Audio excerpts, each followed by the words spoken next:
Hi everyone. இன்றைக்கி வந்துட்டு ரொம்பவே ஈஸியாக அண்ட் இன்ஸ்டண்ட்டாக செய்யக்கூடிய ஒரு ஸ்வீட் ஸ்நாக் ரெசிபி தான் பார்க்க போகிறோம். இது நீங்கள் பிரேக்ஃபாஸ்ட்டாகவும் எடுத்துக்கலாம். இதை எப்படி பண்ணுறதுன்னு பார்க்கலாம். அதுக்கு ஒரு பவுலில் நான் 1 கப் அளவுக்கு மைதா சேர்த்துக்கிறேன். அது கூடவே 4 ஏலக்காவை நல்லா நசுக்கி சேர்த்துக்கிறேன். உப்பு வந்து கொஞ்சமாக சேர்த்துக்கலாம், 1/4 டீஸ்பூனுக்கும் கம்மியாகவே இருந்தாலே போதும். இப்போ இது எல்லாத்தையும் ஒன்றா கலந்துட்டு தேவையான அளவுக்கு தண்ணி விட்டு கொஞ்சம் நல்லா திக்காகவும் இருக்கணும், ஆனால் ஃப்ளோயிங்காகவும் இருக்கிற மாதிரி கரைச்சிக்கலாம்.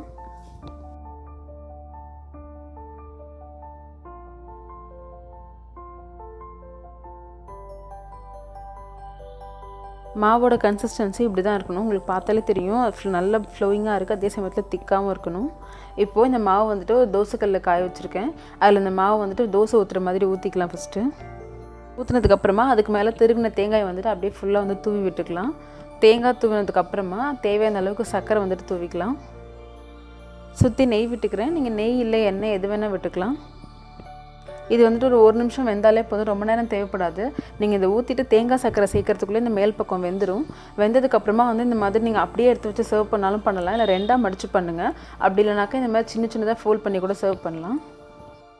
அவ்வளோதான், ரொம்பவே குயிக்காக செய்யக்கூடிய ஒரு ஸ்நாக் ரெசிபி. உங்களுக்கு சடனாக ஏதாவது ஸ்வீட்டாக சாப்பிடணும் அப்படின்னு தோணுச்சுனாக்கா நீங்கள் இதை செய்யலாம், ரொம்பவே டேஸ்ட்டாக இருக்கும்.